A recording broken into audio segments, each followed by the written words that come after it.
Good evening and welcome to Story Hour. I'm tonight's host, Laura Blackwell. My co-host, the marvelous Daniel Marcus, started Story Hour over 5 years ago to just help us all stay connected in weird times. And the times haven't been getting a lot less weird, so we just keep coming back every Wednesday. And every Wednesday, we have another two fantastic writers to read us their very own stories. Tonight, it's going to be spooky stories because tonight's readers are Daniel Braum and Jordan Shiveley. If you're here on Zoom, feel free to chime in on the text chat if you like. And if you're joining us on YouTube, feel free to chat if you like, but we're not really monitoring that too much. So thank you for being here and enjoy the stories without the pressures of socializing. Our first reader tonight is Daniel Braum. Daniel Braum writes strange tales, intentionally ambiguous stories in the tradition of Robert Aickman that evoke the old Twilight Zone shows. His stories, set in locations around the globe, explore the tension between the psychological and supernatural. An illustrated volume of his work, illustration, that's the dream, right? Is titled Creatures of Liminal Space, and it features illustration and design by Dan Sauer, and you can find that at Jackanapes Press. I'll drop a link to that later. His all-new short story collection, Phantom Constellations. God, isn't that a great title, Daniel? Sorry, Daniel Marcus. Right, it's a great title. Daniel Braum thinks it's a great title too. Huh, okay, that's good. His all-new short story collection, Phantom Constellations, which it is now agreed is an awesome title, is coming in autumn from Cemetery Dance Publications. He is the host of Nighttime Logic reading and interview series. More about him is at his website, bloodandstardust.wordpress.com. Daniel Braum, welcome. Thank you so much. It's great to be back here. Great to see everyone. And yeah, thank you for the kind word about Phantom Constellations. I'll get right to it. Reading a brand new story. The book features, I believe it's going to be four unpublished brand new stories, and this is one of them. It's called Loves We Seek Again. Oh, now, one thing I have to ask, Daniel, Sure. is are there any content warnings for anything that people might be sensitive about? Cryptobotany, maybe a couple of curse words. Okay, cussing is And I'm trying to think. If it, I don't think so. If something comes up, I'll just break the flow with that. But no, don't just let us Cryptobotany gets me very triggery. it triggers me in all sorts of ways. see. The funny thing, I love the crypto botany. For me, it's the cryptocurrency. I don't know anything about that, so we'll launch right into Nobody does. Okay. Okay, please launch in, Daniel Braum. Flora and fauna triggers be damned. Here is the cryptobotany story. It's called Loves We Seek Again. The flower is said to bloom once every 3,000 years. It grows only on the shores of the river of the dead, so it doesn't live in this world. It only appears from time to time.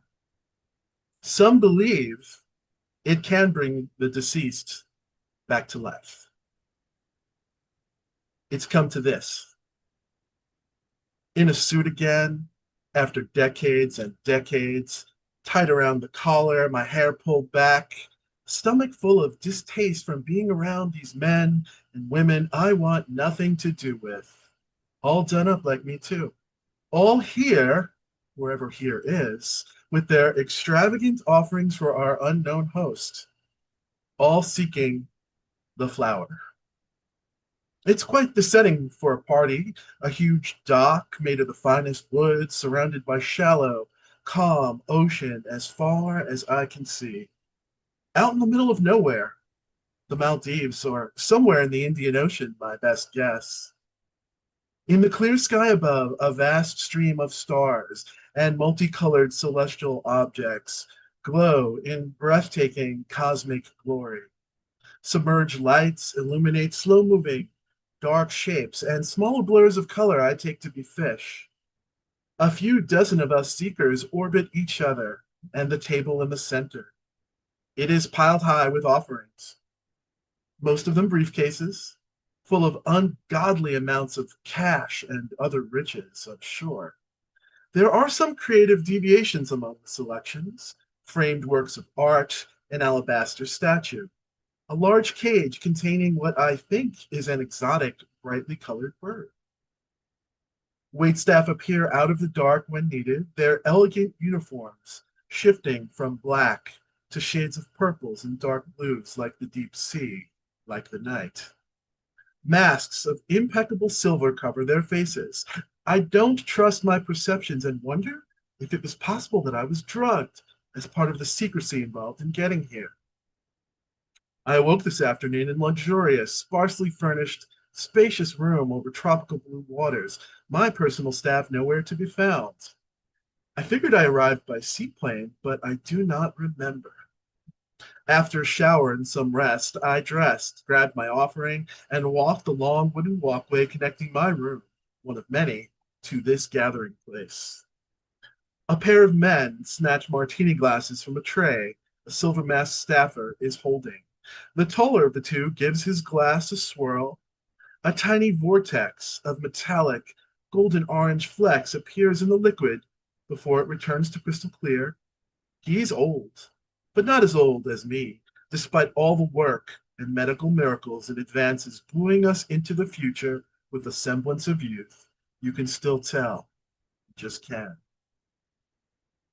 They gravitate toward me. Love we seek again, the stocky one says with a gruff voice, as if it is an introduction.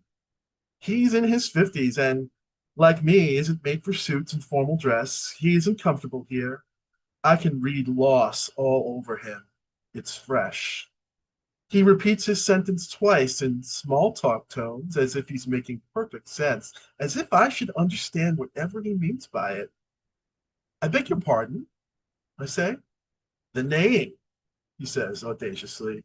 The name of this so-called flower. Before I speak, the tall one interjects. Loves we seek again with an S is the name of this gathering, he says, correcting his friend. The flower is called. He speaks a word in a language I've never heard before. Best of luck to you, I say as a preamble to extricating myself from their presence. I'll drink to that, the gruff voice once says. For the amount of money I just left on that table, you better believe I want the best of luck to me. Your sweet Shannon is worth it, his friend says. She better be, he says. I smile and back away before they can talk at me with more tedious details of dead wives, sexual conquests, tales of the ones that got away. They believe the flower can bring their dead loves back to them. They want to be the one our host selects to see it.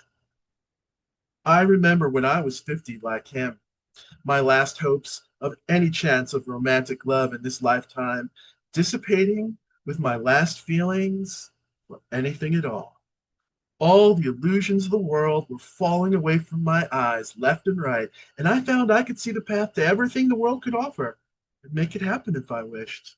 I could manifest anything except for what I really wanted. I'm not special. I know these two dolts can do it too. So can everyone here. Hopefully, I'm different. We're just different enough.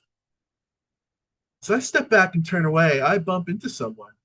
There's the sound of chimes, and I'm face to face with one of the staff.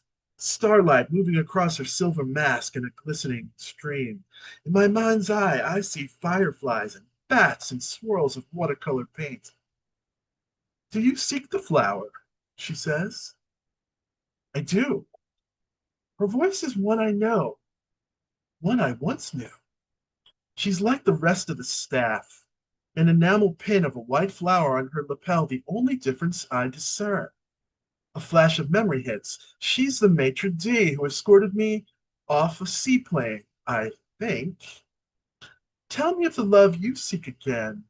Was she a woman of uncommon grace and beauty, like your friends here?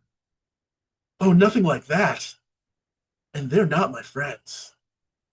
Her face is behind the expressionless mask, yet I can tell I've sparked her interest. Your offering?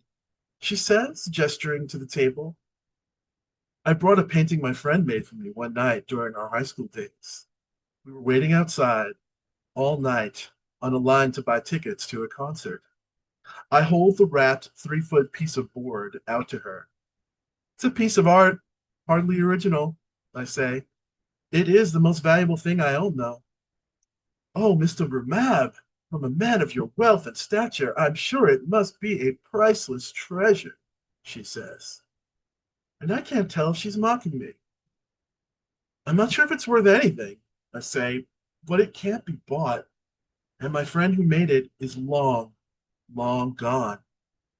She takes my gift and places it on the table with the rest.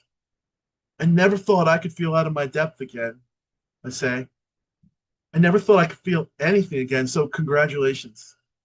She extends her hand outward in a small, efficient gesture, with her fingers moving. I think she's reaching for me to shake my hand, maybe. In her upturned palm is a tiny, folded thing of pristine white paper, a minuscule origami flower. Go back to your room, she whispers, the words so soft I am not sure she is even speaking out loud. Or stay here if you wish. When the party is over, I will bring you to the flower. On the walkway, I think I see a human form among the shapes in the water. I move to the edge of the planks and glance down. A school of thousands of tiny oval-shaped light green fish explode in a myriad of directions as I lean over, then reform into a cloud in a graceful underwater murmuration. No one's there. I push through the door into my room, happy for the blessed quiet and stillness, flop onto the bed, undo my tie, and unbutton my damn top button. I drink bottled water and take my medications. Cheers to another day alive, I say to myself. My 81st birthday is soon. My niece and nephew and their families will come out of the woodwork and get in touch to acknowledge me. Maybe an old friend or two will as well. When you are 50, like the gruff voiced man back in the party, you think there is an off chance that you will have romantic love again. Maybe it will be fate. Maybe it will be luck.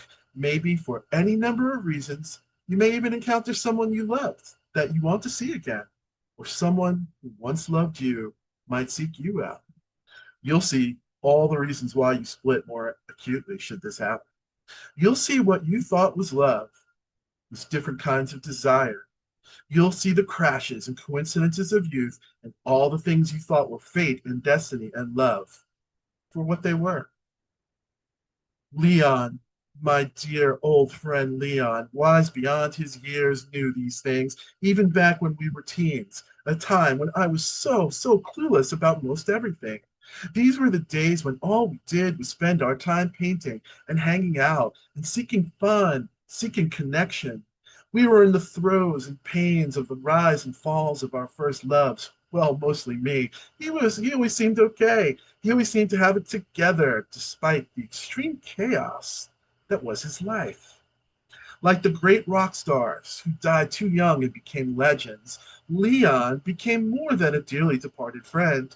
He always was the living, breathing embodiment of the spirit of art to me, and he left this earth too soon to become or stand for anything else. He was a spirit of yes. He was a spirit of not accepting no. He inherently did not and could not. And in that way, he was not meant for this earth. He was a spirit of believing that anything could be done. And it should be done now. When he died, when that fireball, the highway wreck, claimed him, it took something more than my friend from me. What do you mean you don't know how to surf? Leon says. I mean, I suck. I absolutely have zero balance. Have you ever tried? Kind of. Kind of. That's a no. Let's go.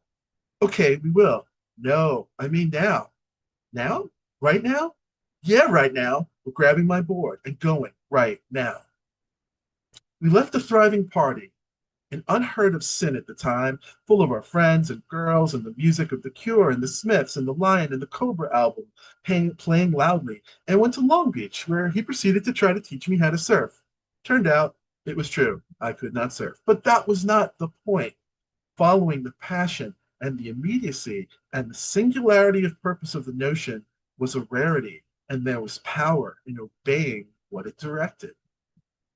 I came to know such things are not the way of the world, and it was one of the many things about him this world did not oblige, such as how he took it upon himself to supply me and our little circle of art student wannabes with tubes of paint that he deftly shoplifted from our circuit of art stores, despite our many protests.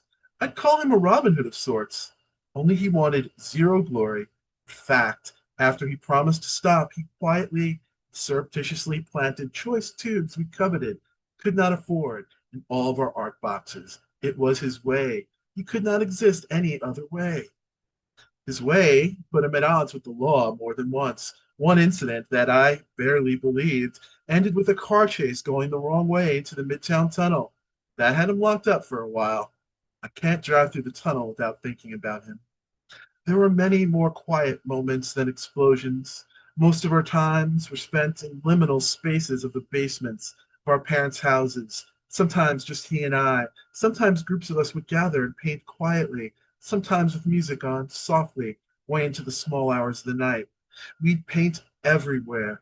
One summer upstate, the night was alive with so many bats and so many fireflies. The air itself was magic, and we could not resist painting out among the trees in the moonlit dark. While they did not quite understand, the adults in our world recognized we had something special.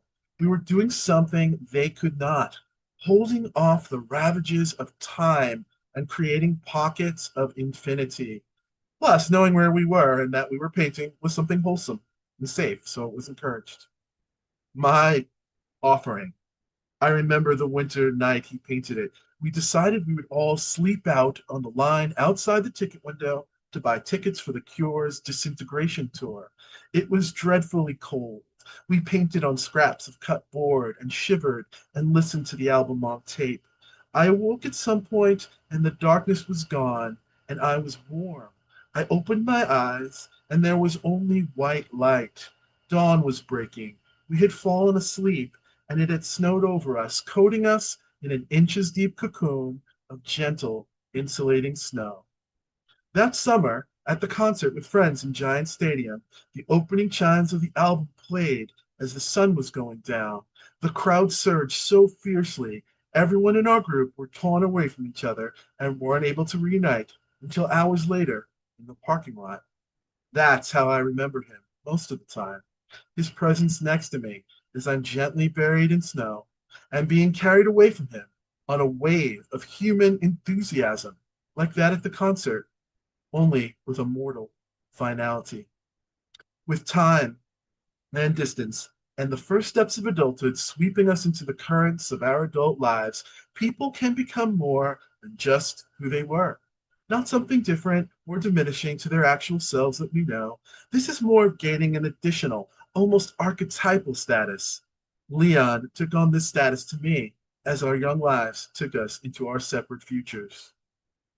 Where others succumbed and surrendered their dreams, surrendered the things they cherished, surrendered their passions, Leon lived in the way he always did, until he lived no more. No matter what happened, no matter where I was, I always had that painting with me. It was a one of a kind and made just for me. In the polished surface of the ceiling to floor window, I see a reflection of the maitre d'. Her black dress is slit up the side, revealing one of her legs. It gleams with a metallic silver sheen, same as her mask. Outside in the water behind her, the submerged lights are dimming. Was she in here all along? She's holding my offering, Leon's painting. It's unwrapped. Why this?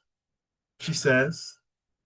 The four images, each a tree in a different season, in bright neon paint on the rectangular board, seem so simple, So rudimentary almost among the elegant lines and understated luxury of this place. Cash and treasures seem an almost meaningless gesture from people with wealth, I say. Surely our host is looking for some sort of sacrifice, something true, something pure to judge us on. I am the host, she says, and I realize who she is. Teresa, Leon and my high school classmate. She was at the party we left to try surfing. She was his first love. She was his one that got away. After high school, I heard she left town and traveled around the country. Then from time to time, I heard from Leon that she was somewhere parts distant around the world. Eventually, she settled down and opened shop as a silversmith. A terrible accident with molten silver maimed her legs and brought her within inches of her life. I heard she was the last of us, the last of Leon's friends to speak to him before his death. You, I say, it's been so long. I knew I recognized your voice. You, she says, you didn't go to our 50th class reunion. I should have. I always wanted to talk to you about Leon, what he meant to you. Maybe learn about some piece of him that only you knew and stuff like that, but I never did. Is this why you seek the flower? Yeah, I admit it. I want to bring him back. If such a thing can be true. It can't be, though, can it? Maybe I can speak with him, can I? I would very much like to speak with him again. Her silver mask, a form-fitting second skin of metal covering her entire face, disappears as I speak, revealing the visage of the girl I remember. Blue eyes, small nose, high cheeks, lips with an alluring curve to them. The only sign of her age is her once blonde curly hair has gone a rich shade, almost silver gray. What I really want, I say, when you get right down to it, what I really want is to feel again anything, to feel just something, yes? What I really want is to feel like that way we used to, the way he and I used to. You knew him, you loved him. Maybe you knew him better than me, so you know what I mean? This feeling, this purity of thought. My thoughts of him are all wrapped up in it. They're almost one and the same. Ah, this is why you seek the flower. It is. Come outside. I'm taking. She pushes gently on the window and it pivots, opening into an outdoor garden of potted flowers. Fragrant, night blooming jasmine colors the still night air. In round pots next to the jasmine vines are 3-foot stalks, topped by spidery red blooms as big as my hand, their filament thin petals outstretched like deep sea creatures awaiting prey. This is a beautiful spot, I say. Leon would have appreciated it. He'd probably get us to set up out here and paint and take it all in. I reach to touch one of the delicate red tendrils. Careful, poisonous, Teresa says. Is the flower here? Was it so near me all along? Teresa shakes her head no and looks to the ocean. Something's out there, moving in the dark, something large, a whale or a shark up from the depths? No, it's a boat, slowly moving towards us, a wide canoe of rich teak wood. There are no paddles or oars, no motor. No one is helming it. The boat bumps against the dock and comes to a halt. Teresa and I get in, and the boat slowly spins until we are facing out to the open water. We coast into the night. There are shapes in the water. I try to see, but only make out human forms. One nears the surface, and I see its face, aquamarine blue and speckled with green, before it submerges. We're moving left and right, taken by a current, a river in the ocean. The lights of the complex dim in the distance. After a few minutes, we are out of sight of them, out of sight of land or anything. There is only the quiet night and the river of starry sky above. The boat slows, and we glide onto the shore of a tiny island, no more than an acre or two. It is all sand, a wooden platform in its center. On top of the platform is a life-size statue, a Buddha-like bronze figure. We get out of the boat silently. There's no reason to speak. This is where she's taking me. As we approach the shrine, I see the figure's hand is outstretched in the gesture Teresa made to me when she first gave me the origami flower. A wave of fear washes over me that I've lost it. In the figure's hand is a tiny flower, a tiny white thing, a minuscule bell made of petals no larger than a fingernail. No stem, no roots. It is just a bloom. It roots in another here, another now, Teresa says. Can this be true? I say. Is this other here and now the river of the dead? What do you think? There's a part of me, a real big part of me that hoped the flower could let me talk to Leon. I admit I was even holding on to the possibility that it could bring him back. Teresa looks at me, and her contemplation is utterly inhuman. She strikes me as a curious thing, a non-human thing, playing with an insect, and the insect is me. You're not her, I say. I am her, she says. Also, I am not her. I can be. For today, for now, let's just say I am. If you're not her, why pretend? Shall we say it makes this easier? Perhaps less frightening to you? Should I be afraid? What do I have to be afraid of? The unknown. Tell me. I want to know. I don't care about the unknown, I say. What do you care about? I'm not sure I know anymore. Nothing hurts me. Does this mean I don't care about anything? I want to feel again. I want to feel like I used to. She says something, but it comes out all wrong.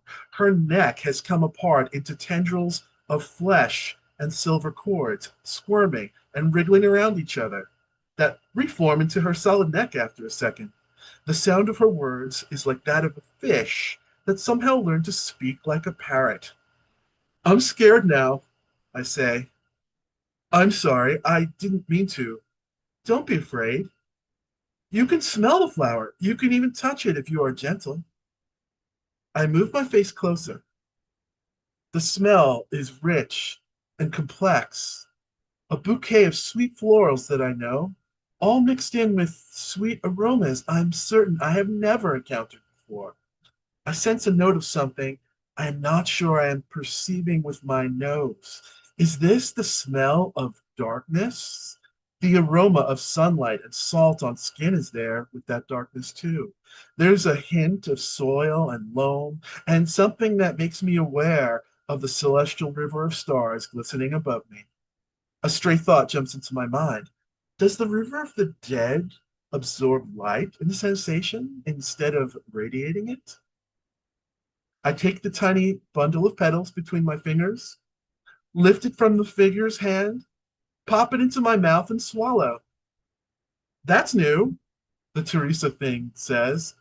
I chose correctly. You are the most interesting. There is a hint of something sweet, a hint of something bitter. The texture is smooth and dry, very much the taste and texture of earthly flower petals. Nothing magical at all. Then there is the taste of nothing. Did you not contemplate that there might be seeds? She says. No, I say. What will happen? What's going to happen now? I don't know, she says. A gust of warm wind blows off the dark shallows. I sense movement in the water. Unseen shapes are there just below the surface. Presences with their attention on us, their attention on me. You'll probably forget me, Teresa says, and most of this. Most? A little bit may linger, myth, rumor, that's how they start. Fragments of truth out of context that grow. She gestures with her hand, the same movement as when she presented me with the white paper origami. A swirl of orange silver flecks appears in the air, a little vortex of stars, same as in the cocktail party, flies free of her hand. I cannot look away. It captures my attention, consumes my thoughts, and all goes majestic, gleaming metallic orange, then black. I'm outside my room, my packed bag in hand. It's dawn. I was right about seaplanes.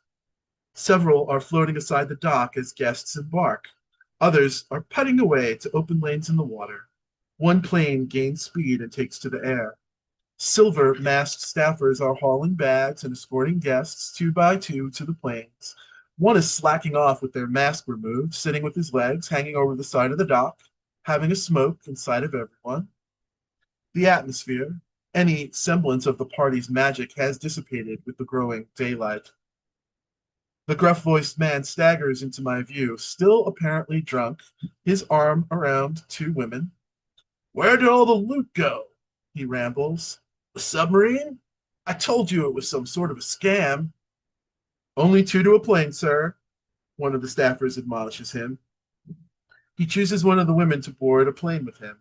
I watch it put out to open water. The unchosen woman sees me watching and walks to me. "Do you think it's a scam too?" she asks. "Could be," I say. "I have a thing for years and numbers," she says. 3,000 years? Wow. If such a thing was real, I mean, whatever the reality of it is, maybe years don't correspond to our sense of time. "Like a cone," I say, as in, when is a flower not a flower? "Yeah, like that," she says.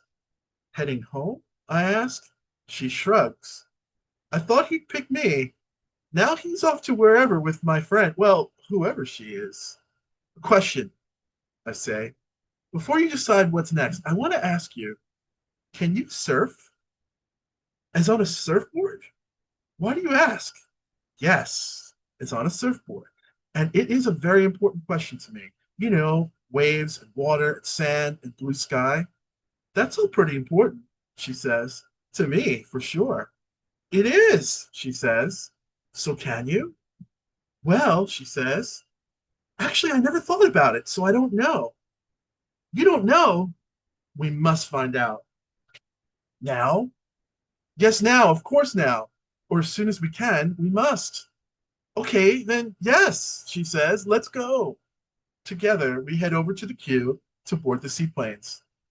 "So what do you do?" she asks. "What do you mean? What do I do when I'm not looking for 3,000-year-old flowers?" "Yeah, okay, start with that." "I do this," I say, reaching into my pocket for the origami flower. "I have something for you, a token of good luck before we fly."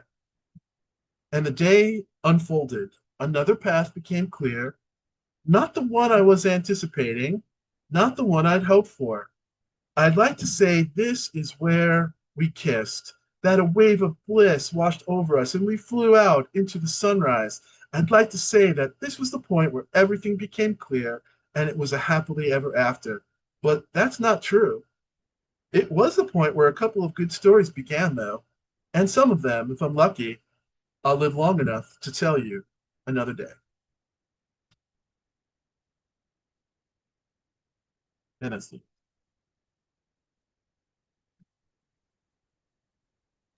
Yay. Thank you.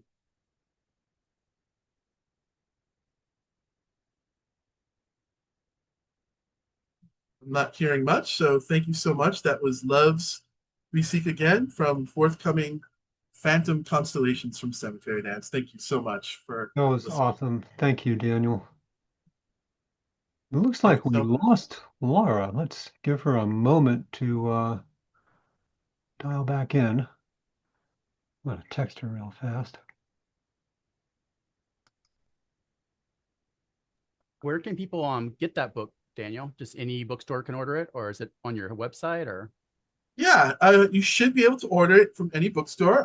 My favorite bookstore is the Green Hand bookstore in Portland, Maine. It's not out yet. It'll be out in November, but my website will have information, cemeterydance.com or Amazon or your favorite indie bookstore. Might not stock it on the shelves, but they will be able to order it. Thank you so much for asking. but pre-orders are open already? They are not. I wish Okay. they were, but any day now on cemeterydance.com. You will be able to order that. You can go over to cemeterydance.com and my other book from them, The Night Marchers and Other Strange Tales, which I think I read on the original run of Story Hour, maybe back in 2020. I read one from that. Is over at cemeterydance.com. Thank you so much for asking. Yeah, listeners, pre-orders really matter. So hit that pre-order, even if you plan on buying it later. Appreciate it. Yeah, it looks like we lost Laura. Probably a technical issue. Maybe Oh she'll no. work. Just give me just like 30 seconds or so, Yeah, I'm in no rush. and I will pivot. Hang on just a sec. Oh, internet.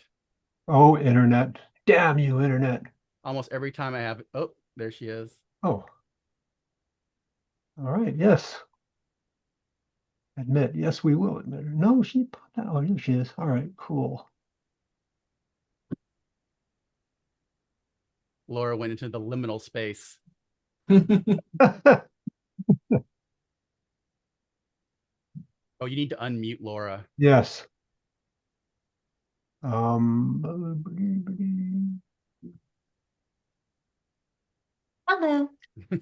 There we are. Hi, I was just pivoting to pull up Jordan's bio and all that stuff, but I don't have to. Well, apparently some force decided that I could not handle the ending of that story. Wow. Yeah. So I guess I'll just have to watch it on the replay. But have all of you had a moment then to breathe and take in Daniel Braum's story? Pretty much, yeah. Okay, well then steel yourself because our next reader is Jordan Shiveley. So thank you very much, Daniel Braum. What I heard was really, really lovely, and I'm looking forward to hearing the rest. It was awesome. Thank you so much. I appreciate it. Sorry. Next up, we have Jordan Shiveley. Jordan Shiveley is the author of the novel Hot Singles in Your Area, which was unfortunately published by the Embezzling Thieves at Unbound. If you're not familiar with this, I'm sure somebody can find it and drop it in the chat. Those guys. Quite a stink. Their work has also been seen in a variety of short fiction venues, such as The Best Horror of the Year, Volume 15, Nightmare Magazine, Void Junk, Neon Hemlock's magazine Baffling, and tabletop role-playing games. The audiobook of their novel, Hot Singles in Your Area, is available to pre-order now and was not published by the thieving embezzlers at Unbound. So we'll be dropping that pre-order link for you. They live and work in Minneapolis, Minnesota. More at jordanshively.com. And this is a good time to point out that Shively is not spelled like an adverb. It's spelled like it's a ley line with an L-E-Y at the end. Jordan Shiveley, welcome back to Story Hour. Hi, it's great to be here. Thanks for having me. Our pleasure. So I understand that you have brought us a few stories and a whole lot of content warnings. Yes. So I'm planning on reading a really quick flash called New Meat, which was first in Nightmare Magazine and then in Best Horror of the Year, which you can, I think, still buy these. They're usually last for quite a while in the print editions. They do. Then I'm also going to be reading an actual short story called We Are the Feast, which was in The Crawling Moon from Neon Hemlock. Such a Queer beautiful Tales of Inescapable Dread. Yes, So and that is also in print as well. And I thought it'd be fun to actually read them from the books instead of just from my document like I normally do. So I'm going to read the really short one first, which is New Meat Trademark Symbol. And then I'll go into the We Are the Feast. Okay, but would you like me to read out the content I can do the warnings? content warning for you. Sorry. That's warnings okay. for both stories together: gore, unlawful mastication, the snuffling of snouts in a trough, unintentional necrophilia, sex in general, imperiled genitalia, assorted mauling, the certainty that the right way has been lost, and murder. Oh, what's not to like? So the first story is called New Meat, and I'll begin that one. You dream of it at night. When you wake, a film of fat still sheens your lips. Sometimes something is stuck between your teeth. Your jaws ache for hours afterward. During the day, while you drown in the droning haze of business reports and pointless presentations, you catch whiffs of the smell from your dream. Your mouth waters. Sometimes on the street, you can smell the dream on a passerby. They can smell it on you as well. You both smile, your lips spreading back from your teeth. You see that theirs are becoming as beautiful as yours. On a day when the dream had been particularly strong and the taste of what you chewed still lingers on your tongue, you will follow one of these strangers. You don't speak, but you both know where you are headed. The wan yellow lights of the car park spill like a spreading bruise across stained concrete.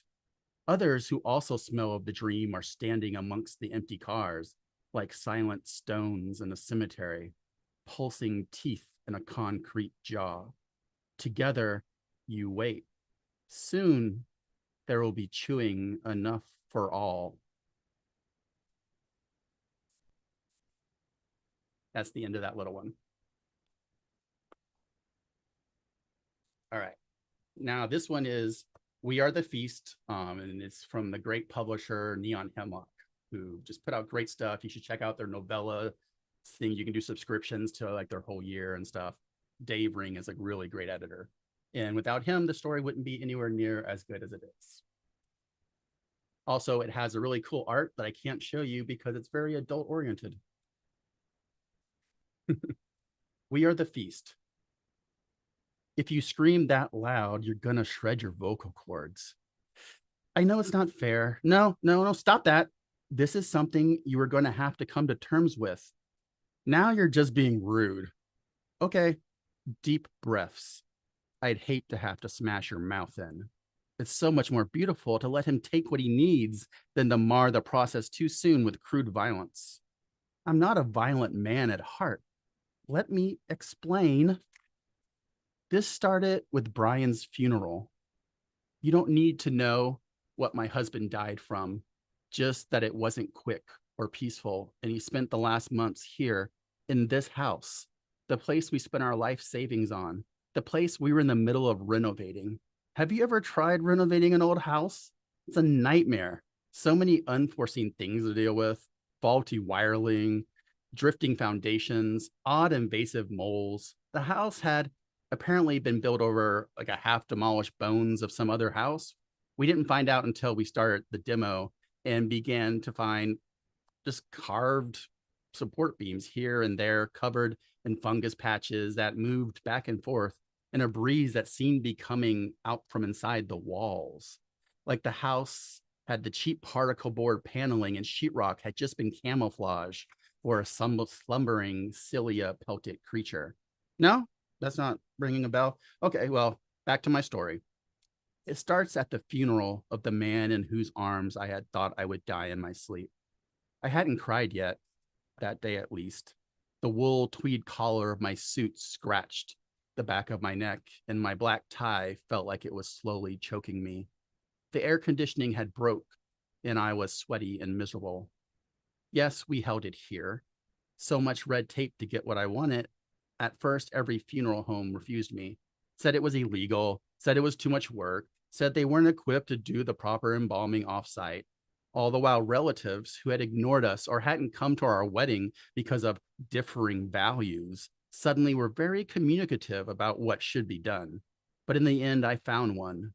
For about 3 times the price of the reputable funeral homes who had turned me down, they would come to the house, officiate the service, handle the catering, and rent the use of their embalming tools. Don't make that face. Oh, you're just trying to squirm free? Anyhow, there are quite a few tutorials on the matter on the internet. It seemed relatively straightforward once you got past the names of the chemicals. So while I sat in the back row of the folding chairs, in the basement, I had already set up the rented equipment for after the service. I wanted to kick everyone out, close all the blinds, nail the door shut, and slowly wither amidst the debris of the life we would no longer have together. I wanted to weep and masturbate, remembering his hands around my throat, his smirk as I came bucking and thrashing onto the floor of our bedroom. I sat there in silence as the funeral director finished his hollow, pointless benediction. When it was over, I wanted to scream, but I couldn't. I was trying to articulate a sound, but my throat wouldn't let me, only silently pantomime with heaves and retching all the syllables that were caught and rotting at the base of my tongue. A, a charade for a loss so big its immensity threatened to blot out the sky. In the basement, his body lay naked on a folding table. From the doorway, his skin glistened a waxy yellow in the well of light from the bare light bulb. It did not look like my husband. It looked like a pat of butter left out by the stove for too long. But the taste of salt made me blink away tears. I could have sworn I set him carefully in the middle of the table, but now his legs dangled off the edges and an entire ass cheek hovered at the pressed plywood precipice. As I got closer, though, he again became my Brian, even with his skin growing pallid and the edges of him darkening from the pooling of his blood. I could still taste his phantom tang, sour and intoxicating on my tongue, like the sweat I licked from his lower back, exposed as his t-shirt rolled up when he stretched to paint the high corners of our bedroom. My hands stroked his chest, the curls of hair as soft as they had been in life. I closed my eyes, letting my fingers strip back and forth through that comforting thatch. When I opened them with great effort, I hefted him back to the center of the table. His heel thumped loudly and his cock slapped against the inside of his thigh. I drifted down to straighten his legs and without a thought cupped his penis, limp and cold in my hand, small and soft like a broken bird that had thrown itself against one window too many. For some reason, this was what finally made me openly weep. I bent over, sobs racking my body, and I took him in my mouth one last time. I didn't feel lust. I just wanted to hide this precious part of him inside of me forever. I moaned, still full of all the things I wanted to say, but couldn't at the funeral. How angry I was at him, at reality, for allowing a version of itself to exist without him. I wept, gasping mouthfuls of air around him. I cried, aching with the stories of our tenderness that had eluded me before. And most of all, I moaned my want of him, my need of him. I don't know how long I stayed like that, but eventually I let his cock slip from my lips and I laid my head on the thicket of his crotch. I wept myself to sleep, but when I woke up stiff and cold on the cement floor, Brian was gone. Well, most of him was. I stood there staring. What I was seeing could not be fucking reality. Dark red tissue paper covered the table, raspberry jam soaked paper towels, crusty ketchup covered notebook paper. Anything but what my brain was screaming for me to recognize for what it was.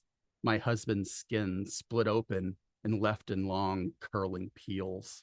A wet flesh cocoon that had been exited violently and permanently. I started screaming, but I don't remember the sound of it. The 2 tanks of embalming fluids lay shattered on the floor, cracked open like foul-smelling Kinder eggs with no prize to be found inside. After an hour of panic searching through the house, I came back to the table and gingerly sifted through the bloody scraps, trying to find anything to make sense of, but there was nothing but skin and now clotting blood.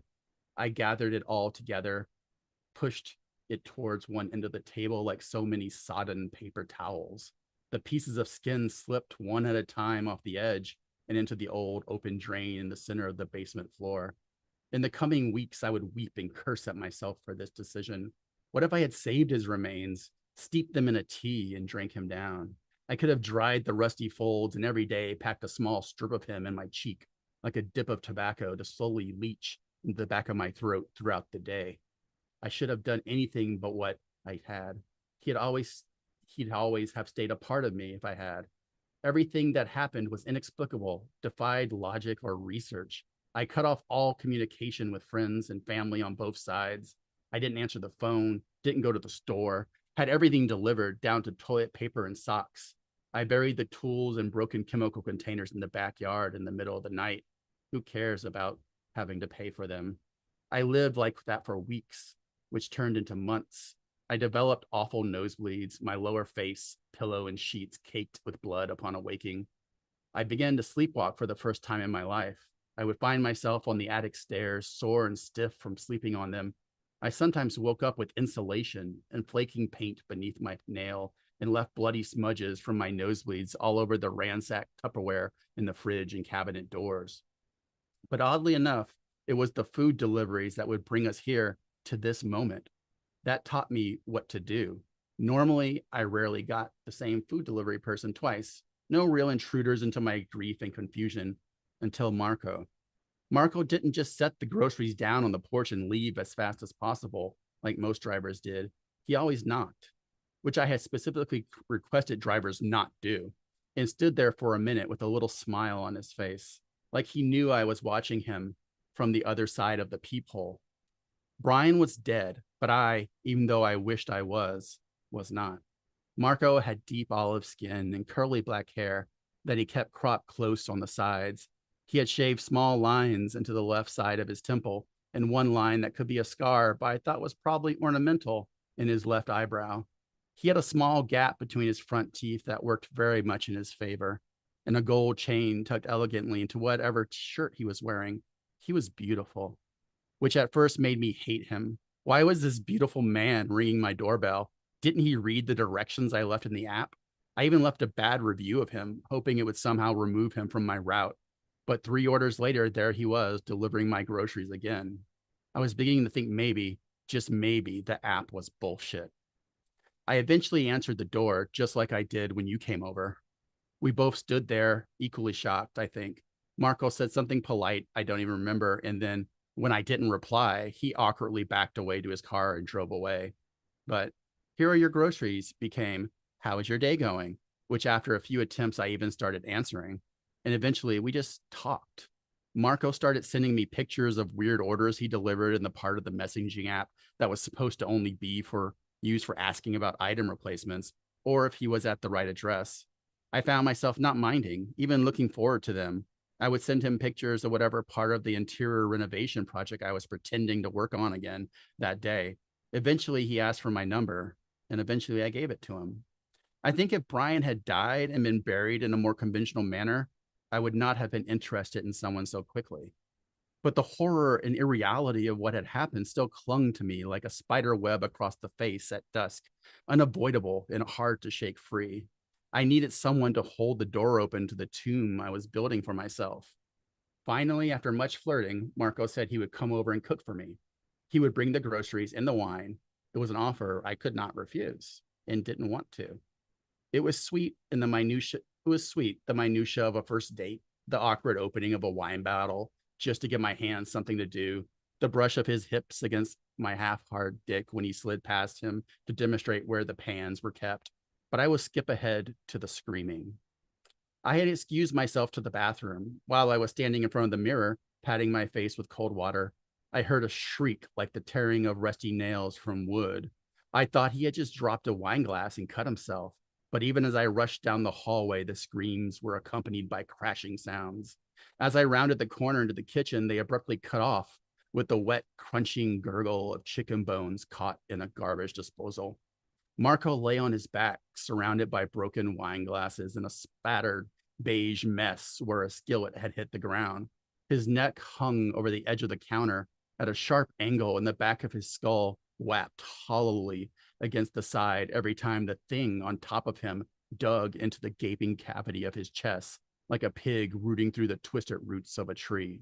Marco's jaw flapped loosely, connected to his skull by a thin strip of cheek flesh. His distended tongue looked like a pale red rope sliding down his throat. The thing on top of him was a hunched mass of red, weeping flesh and limbs all bunched up into a crouch. I inhaled involuntarily, my voice just a bare scratching of vocal cords, scrambling to catch up with what I was seeing, and the creature's head came up from where it had been buried inside Marco's abdomen. It swiveled on a neck as wide as the head it carried to look directly at me, bits of viscera still dripping from its open mouth. It had a line of very human-looking teeth instead of the sharp canines I had been expecting. I collapsed against the wall, my feet scrabbling ineffectually to push myself further away from the horror, but the creature just stood there, its head trained on me. Its whole body rose and fell with its exertion. After a moment, it slid off the counter, and for the first time, I could see that its body was not one big mound of raw flesh, but ungainly limbs that in places looked dry and desiccated, but in others had the raw seeping of a fresh open wound. It was skinless and hairless, except for a gore slicked hank of hair that straggled from its chin down over its sloped chest. It slouched towards me, one of its distended limbs hooked inside the open ribcage of Marco's corpse, so that the body slid off the counter and crashed wetly on the floor as it approached, splattering blood and organs across the unfinished hardwood. At first, I could not tear my gaze away from Marco's empty, staring eyes, but with every shuffling step of the monster, they filled up with blood until it began to run out of them up his forehead towards the floor in two listless rivulets. Then the creature was on top of me, and the stink of it filled my nostrils. One part the fresh, coppery tang of pennies held under your tongue, and the other part rotting mildew stench of something left to fester in a dark, damp place. Marco's blood dripped from its mouth onto my face, and I swung at it finally with my half-open fist collided wetly with its side, as if I had punched into a bowl of ground beef. I hit it again and again, terror giving my blows a frenetic strength until I felt something inside of it pop like a water balloon squeezed past breaking. A low, confused trilling came from somewhere inside it, and the thing shuffled away with a squelching, dragging gait. Some of its limbs barely seemed to hold up its weight. The bones visible through gaping rents in the meat, and tendons looked like they were made of translucent gelatin instead of solid bone. It dragged Marco's corpse after it in a wide crimson smear around the corner to the main hallway and the stairs. I lay there stunned. I didn't call the police. I still couldn't believe what I'd seen when I struck it. Its eyes. I had seen its eyes. The trail led up towards the bedrooms and not down to the basement like I would have guessed. The stairs creaked beneath my weight, and more than once I stopped, my brain not able to communicate to my body that it should continue forward. Instead, just focused on the blood and small chunks of meat and bone that were on the steps in front of me. I was careful not to step in it. On the main landing, the blood trail led to where all the rooms remained unfinished skeletons, still stripped of their meat and wallpaper skins down to the bones of their framework. The only thing I had done since Brian's death was staple up sheets of industrial plastic to help with the insulation and heating bills. I pushed my way through the plastic sheets, not unaware of how they mirrored the plastic flap at butcher shops, still dripping red from Marco having been dragged through them. The trail ended at the collapsible drop-down ladder that led up into the attic trap door. I stared up into the darkness, my hand resting on one sticky rung of the ladder and my heart pounding up in my throat. Even though I felt the overwhelming desire to void my bowels, I took a deep breath and made my way up the ladder. When I clicked on the overhead bulb, it was there in the middle of the dusty attic floor, hunched over Marco's body, pushing its yawning, slack-jawed mouth over and over into his chest cavity like a child scraping the last red sweetness from the rind of a summer stolen watermelon. Its raw, weeping back hunched in on itself and stretched out flat, over and over again. When it finally stopped and turned to look at me, its face lit fully in the circle of the bulb's light. All the doubts that crept in while I followed the blood trail were washed away. Its eyes. I knew its eyes. How could I not? I had stared into them over countless cups of coffee, while unfocused in the throes of passion. While arguing over what movie we were going to watch, I knew their color more intimately than my own. They were my husband's eyes. They were Brian's. I approached the mound of meat and limbs with my hand outstretched and palm flat, like I was soothing an unknown animal. As I got closer, it dropped the scraps of what had been Marco, with a wet plop like spaghetti hitting the floor. It pushed its head up into my hand, and I gasped out loud.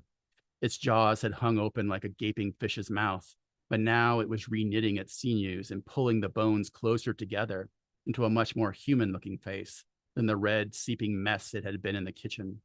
The Brian thing stopped at the sound of my inhalation, but only for a second, before it pushed its cheek into the palm of my hand. I started crying then. Brian answered with a mauling noise deep in its throat, and then it took my hand inside its mouth and clamped down on it. Not gently, but neither did it break the skin or any bones. Instead, it pulled me insistently and inexorably towards one of the crawl spaces under the eaves of the roof. I crouched down and scrambled through the opening where the insulation had been torn away. In the dark of the crawl space, Brian's wet meat was suddenly very close, and for a moment I stiffened with fear. Brian pressed himself against me until our foreheads were touching, and I couldn't help but stare directly into those eyes. His limbs encircled me roughly, some of them bending and cracking, but still holding me fast. I wanted to scream at him for killing Marco, for what? Hiding up here for all these months? How long had he been nesting in the eaves of the house while I slowly lost my mind below? I wanted to tell him how much I had missed him, even covered in Marco's blood. My heart was still bursting with the painful joy of seeing him, of holding him, but instead I just whispered his name in that blood-soaked dark. Brian. Had this thing, no, not thing, had Brian been watching the ghostly widower's hand jobs I performed in our cold, empty bed, arching my back and raising myself off the bed just enough to push inside, pretending he was still a part of me? Brian pressed against me harder this time, his mauling more insistent and familiar. My hands slid down over wet, separating flesh. They traced the outlines of cracked, jutting bones and pulsing meat until I found a part of him that I remembered. Brian's mauling took on a deep guttural tone as my hands moved up and down the length of him. And there in the dark, beneath the sagging insulation of our home, I wept for joy.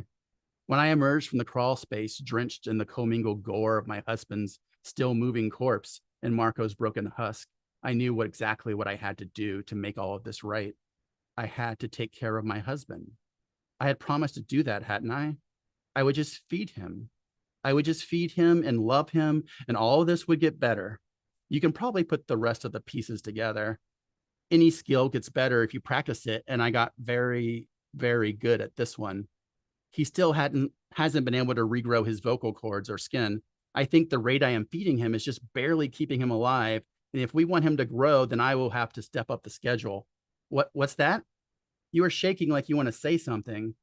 You are so close to being ready. But I can guess what you are asking. If he can't talk, how do I know what he wants? How do I know he wants to live like this? How do I know my husband is in fact still inside that thing of raw meat and hungry tendons? It's easy. He is my husband, and I only want what's best for him, just like he does for me. Now hush and take these final moments to lie there peacefully. I can only imagine how bad that feels to thrash inside there, every moment just making the cords contract around you tighter. Oh, look, there he is. There he is, my hungry boy. There he is. There's my hungry man.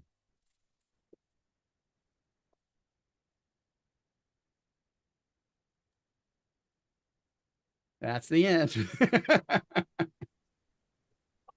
It's Boy, not fucking often. shit. Yeah, I think that's a good way to describe my Yeah. reaction too. Wow. And yet it's The still stories of just, tonight, two houses alike in dignity. well, we did say that tonight we were going to be seeing the full potential of horror. Yeah. And I think that we have seen a lot of different horrific genres, even, Yeah, and yeah, kind great of another stories. masterclass, right? Really lovely work, both of you. Thank you so much. Thank you Yeah. so much. Yeah, this one's definitely going to haunt us for a while. Ooh, It was a very wet story, Indeed. very squelchy. it is. Yes, it's very squishy and squelchy. Yep. So next week is going to be completely different. Next week, our readers are B. Platic and Susan Tatel. I recommend checking storyhour2020.com the day of the reading for any announcements, any changes. Storyhour2020.com is also a good place to learn about upcoming authors, and the recordings page is full of handy links to any programs you may have missed. Any links that aren't yet updated, you could just scroll through on YouTube too. There's 5 years of stories to look at, and they're all pretty awesome. Wow. Daniel Braum, Jordan Shiveley, thank you so much for sharing your stories with us tonight. Thank you Thanks for for having me having us. back. Thank you. Thank you also to my co-host, Daniel Marcus, our founder, without whom there would be no Story Hour. And Thank you, all of you here with us now in the Zoom, all of you watching on YouTube now or at some point in the future. Thank you for coming together to just share in the full potential of stories with us. Good night from Story Hour.